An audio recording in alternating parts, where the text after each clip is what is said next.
Hi, I'm Jen, and I'm here with Dr. Montoya, and we're going to answer some of your questions about asthma. So the first question looks like it's from Laura, and Laura asks, if someone has an asthma attack when they exercise, does this mean they can't be physically active? What are the recommendations? it does not mean that they can't be physically active. Everybody should still be physically active. Somebody with asthma who has asthma induced by exercise might want to document what their triggers are. So if there's somebody whose asthma is triggered by cold and dry air, maybe they want to choose an activity like swimming where they're going to be in a situation where the air isn't as cold or as dry. Or if they talk to their doctor and the doctor recommends they take their inhaler, use their inhaler before they exercise, that might be another way to avoid having your asthma symptoms flare up while you're exercising. Jen's absolutely right about that. One of the main recommendations for people with exercise-induced asthma is that they have an inhaler and that they take it before they exercise. I also agree that it's important for people with asthma, especially children, to go ahead and exercise because, as we know, people develop lifestyle habits when they're young, and if they're afraid to exercise or they avoid exercise when they're young, that may cause them to not want to exercise when they're older. So it's important that they learn to do that when they are children. All right. And our next question. Next question comes from Kelly. I experienced allergy-induced asthma once a few years ago due to grass pollen, but after being treated with an inhaler, Advair, it never happened again.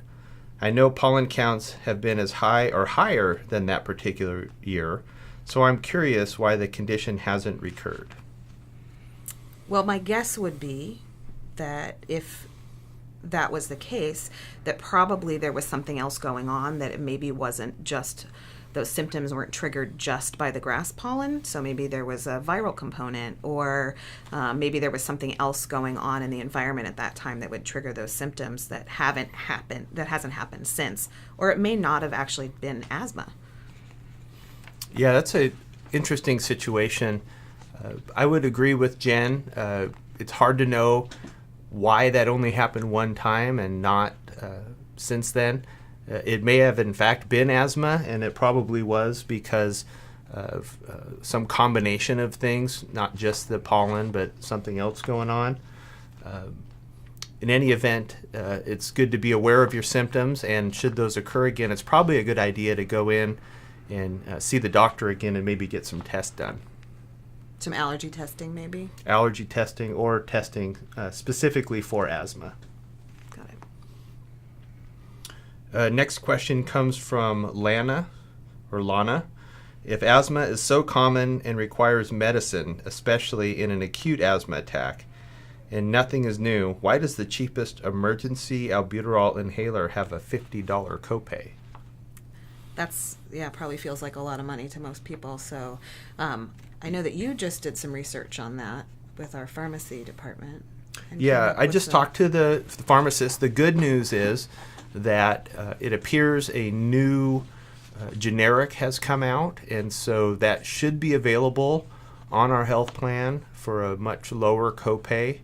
I invite you to call the pharmacy department and find out what's available. The medicine is very similar to albuterol. In fact, it's sort of an improved version of albuterol, but it should be every bit as effective or maybe more effective. As many of you know, this is a challenge in our current healthcare system with drug pricing, and the folks at PacificSource and our pharmacy department do a great job of trying the best they can to get us as many affordable medications as they can, but until some other things change, we're just going to need to continue to find the best alternatives available. Next question comes from Kate. This is a very common question I used to have when I was in practice. How do inhaler spacers work? I've never used one, but I've had a doc recommend that it might help with some of the side effects I sometimes have with the inhaler. I've also heard it can make the inhaler more effective. This seems contradictory. If more medicine is being inhaled, how would side effects be lessened? It's a great question. And I feel like the next question, the one from Carl, might really go well with it. So I don't know.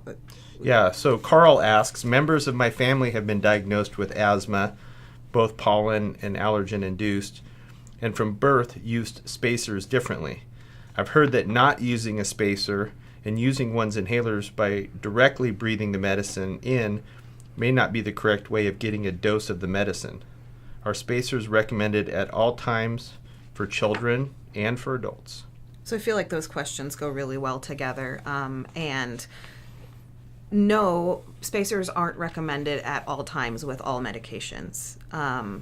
So dry powder inhalers you would never use a spacer with, for example. But steroid inhalers, really a lot of folks benefit from using a spacer with that kind of inhaler, because what happens is you spray the medicine into the chamber of the spacer, and then you breathe it in. So what's going to happen, there's a couple benefits there. One is you don't have to coordinate your breathing with spraying the medicine. So when you just use an inhaler without a spacer, you have to be really able to coordinate taking a breath while you're actually spraying the medicine. So for a child who may not be able to coordinate their breathing that well, or for somebody who's very short of breath, or for somebody who's confused or has something else going on medically where they can't do that, that spacer is going to be a really valuable tool for them. And the reason that it may help decrease side effects is because that you're not going to put more medicine in the spacer than you would take. So it's one spray. If one spray is your dose, you're going to do the same amount. But it's going to aerosolize in there, and you're going to be able to breathe it into your lungs rather than spraying it directly into your mouth, where it may actually hit those tissues and cause more side effects in your mouth. Is that? I agree completely. Wow. Jen answered both questions for us. Yeah, I especially liked the question about why would some people use it and some people not, because that's a really valid question. And sometimes folks might want to use it with their steroids that they take, say, twice a day, so they can leave their spacer at home. But then for their rescue inhaler, they probably wouldn't need a spacer. So they could just carry the rescue inhaler without a spacer. But that's something you can really talk to your doctor about, what's right for you and with your medicines, because each medicine is a little different and acts in a slightly different way. Yeah, the important thing, of course, is getting the right dose of the medicine to the person. So for some people, spacers help do that, and other people are able to learn to do it without a spacer. Okay, right. So our last question. Last question comes from Donna. Can a child outgrow the condition? Can an adult who has never had a problem get it later in life? If a child can outgrow the condition, is it more apt to come back on them, and is it more severe? I would say that it is very unlikely that a child would outgrow it. Sometimes very young children can have a change in their symptoms or a decrease in their symptoms as their lungs mature, but generally a child who has asthma will be an adult who has asthma. It may be in different severity, but generally that's how that piece works. An adult who has never had asthma before can definitely develop asthma. And the last part was, can it come back later in life if a child does outgrow it? I would say in the rare event that a child might outgrow it, anything is possible. Yeah, a person is genetically prone to asthma from birth. The reason we see it a lot more prevalent in children has to do with the size of their airways. They're already pretty small to start with, so as the airways squeeze down and tighten, that makes it even smaller, so their symptoms can be more noticeable or more severe. There are some studies that suggest that asthma symptoms will often decrease in adolescence around the time of puberty, but they'll often come back when somebody gets into their late teens or into their 20s. It is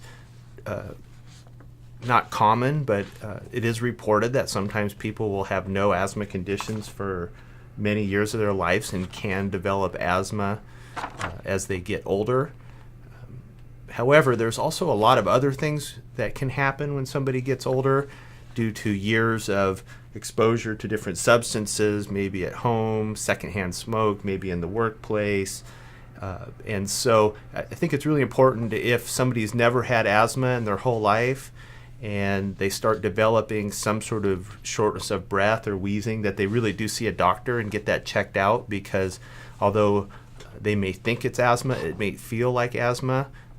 There can be other things that can cause similar symptoms, so it's probably important to go ahead and get that checked out.